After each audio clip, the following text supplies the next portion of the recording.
प्राचीन काल में सतव्रत नाम के एक राजा राज्य करते थे। वह प्रतिदिन पूजा पाठ किया करते थे। उनके पास किसी भी चीज़ की कमी नहीं थी। वह धन दौलत से लेकर हर प्रकार की सुविधा से समृद्ध थे।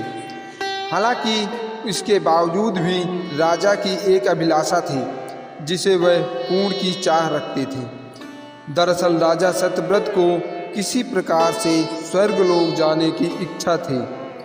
वह अपने जीवन में कम से कम एक बार स्वर्गलोक के सौंदर्य को देखना चाहते थे, लेकिन उन्हें इसका मार्ग नहीं पता था। इधर दूसरी तरफ ऋषि विश्वामित्र अपनी तपस्या के लिए घर से बाहर निकले। चलते चलते वह अपनी कुटिया से काफ़ी आगे चले गए थे। काफ़ी समय बीत गया लेकिन वह नहीं लौटे। इस कारण उनका परिवार भूख और प्यास से तड़प रहा था। राजा सत्यव्रत को जब यह पता चला तो उन्होंने ऋषि विश्वामित्र के परिवार के पालन पोषण की जिम्मेदारी ले ली। कुछ समय बाद जब मुनिवर लौटे तो वे अपने परिवार को कुशल देख काफ़ी प्रसन्न हुए। उन्होंने पूछा कि उनकी अनुपस्थिति में किसने उनकी देखभाल की। इस पर ऋषि के परिवार वालों ने बताया कि राजा ने उनके पालन पोषण की जिम्मेदारी उठाई थी। यह सुनकर ऋषि विश्वामित्र तुरंत राजमहल पहुँचे और राजा से मुलाकात की। वहाँ पहुंचकर उन्होंने सबसे पहले महाराज को धन्यवाद कहा। इस पर राजा ने ऋषि से अपनी इच्छा पूर्ण होने का आशीर्वाद मांगा। राजा की बात सुनकर ऋषि विश्वामित्र ने कहा, बोलिए महाराज, आपको क्या वरदान चाहिए।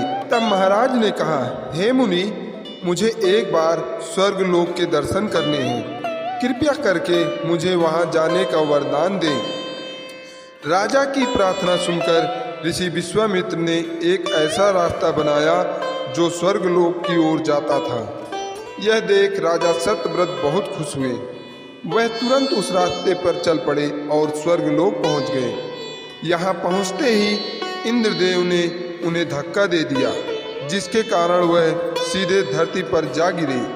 राजा सत्यव्रत ने तुरंत सारी घटना ऋषि विश्वामित्र को बताई। राजा की यह बात सुनकर ऋषि विश्वामित्र गुस्से से आग बबूला हो उठे। उन्होंने तुरंत सभी देवताओं से इस बारे में बात की और इस समस्या का हल निकाला, जिसके बाद राजा के लिए एक नया स्वर्गलोक बनाया गया। नए स्वर्गलोक को पृथ्वी और देवताओं के स्वर्गलोक के बीचों बीच स्थापित किया गया ताकि किसी को परेशानी न हो।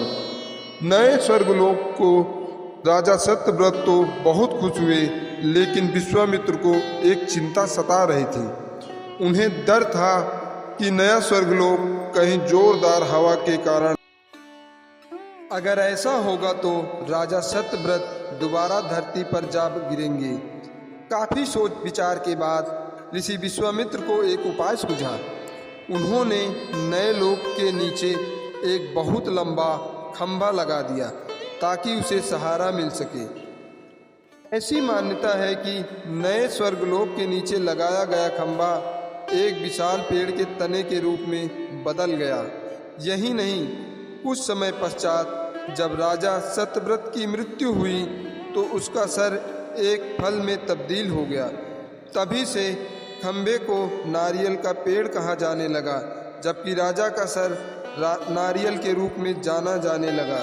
यही कारण है कि नारियल का पेड़ इतना लंबा होता है। उम्मीद करता हूँ आप सबको ये वीडियो पसंद आया होगा। इसी तरह और वीडियो के लिए चैनल को सब्सक्राइब करें और वीडियो पसंद आए तो लाइक करें और शेयर करें। धन्यवाद।